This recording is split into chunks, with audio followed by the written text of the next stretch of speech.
Hi guys! Magpunta na naman ako sa labas guys kasi mamili na naman ako guys kahit papano. Ayun ang update ko today guys. May kainitan ra ba guys? Kita nyo ang panahon ako. Parang hindi pa ako nakalabas guys. Kahit dito pa lang ramdam ko na talaga ang init guys. So ayun. Ito yung ginawa ko kahapon guys. For the whole day na feeling busy ako guys.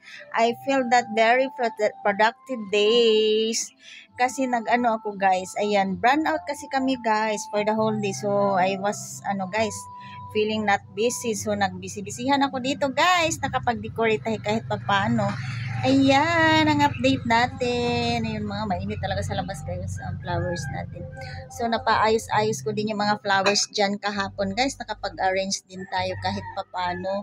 O, di ba? Para mamukhang bago naman din, guys. Ayan, kahit hindi naman sila mga bago, guys. 'Di ba? So, 'yun. Oh, ang pots natin dito banda, medyo may kabuhayan na, guys. Kasi yung last time nako na kahit ano na, guys, sira na yung mga pots, hindi ko pa talaga binigyang pansin, guys. So, kahapon, I'm very thankful kasi o yan, napapalitan ko yung mga guys, mga pots dyan. So yung mga flowers, napaayos ko din. And then pati yung lagyanan guys. Yan! I'm going out na guys kasi mamili mo na ako guys. Kahit papano may payong is ready na guys. So going out because the outside guys is very mainit. Oh, kahit dito pa lang guys, pinawis na ako guys. Naku, si Miming, andyan si Miming guys. Oh, nagpapansin din. Naku. Guys, ang weather natin is very mainit. So, yun lang. Ang update ko today guys, I'm going out na. So, prepare your payong umbrella. Because I'm going na guys. Mainit. Keep safe everyone. God bless. Bye.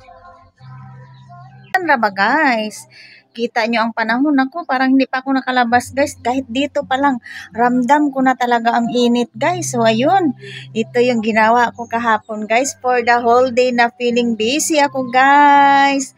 I feel that very productive days kasi nag-ano ako guys, ayan, burn out kasi kami guys for the whole day. So I was guys, feeling not busy. So nagbisi-bisihan ako dito guys, nakapag-decorate kahit papaano. Ayan, ang update natin. Ayun mga mainit talaga sa labas guys, ang flowers natin. So napaayos-ayos ko din yung mga flowers dyan kahapon guys, nakapag-arrange din tayo kahit papano. O, di ba? Para mamukhang bago naman din guys. Ayan kahit hindi naman sila mga bago guys. Di ba? So, yun. Oh, ang pots natin dito banda, medyo may kabuhayan na guys. Kasi yung last time nako na kahit na guys, sira na yung mga pots, hindi ko pa talaga binigyang pansin guys. So kahapon, I'm very thankful kasi o yan, napapalitan ko yung mga guys, mga